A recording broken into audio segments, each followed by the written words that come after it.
বাইরে তুই এটা কি কাজ করলি রে ভাই? তোর দেখা রে ভাই আমার খুবই কষ্ট লাগতেছে ভাই, কারণ আমি একজন প্রবাসী ভাই। কি দরকার ছিল দেশের জন্য এখানে আন্দোলন করুন? এখানে মা নাই, বাপ নাই, আত্মীয় স্বজন নাই, কে তোরে সাপোর্ট করবো? এই যে লগে আর 53 জনটা লয়ে গেলি, আন্দোলন করলি, যে সবাই জেল দিল, আর তোর লগে তো 2 জন না 3 জন যাবজ্জীবন দিল।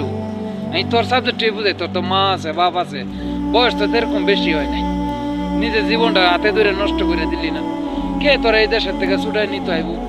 কে তোর থেকে ট্যাগেল দিব? ভাই তুই কাজটা ঠিক করস না রে ভাই। এই দেশের আইনটা ভঙ্গ করে তুই খুবই খারাপ কাজ করছিস রে ভাই। এই কামটা ভাই ঠিক হয় না রে ভাই, একটু বুঝে শুনে কাজ করুন লাগে। তোর দেখলাম ওটা ভাই সহ্য হইতেছে না রে ভাই, কারণ এরকম ভুল মানুষে করে জানি না শুনে ভাই। কে না জানে যে বিদেশে এইগুলা চলে না, এইগুলা অ্যালাউড নেই ভাই, তুই জানোস না? আল্লাহ ভাই রে, এটা কামটা ঠিক করস না রে ভাই, তুই জীবনটা নষ্ট করে দিলে পুরা। আর বাদে পুরা দুবাই শহরে, দুবাইতে আর কোনো বাঙালি ঢুকতে পারবো না, সবকিছু নষ্ট করে দিলে।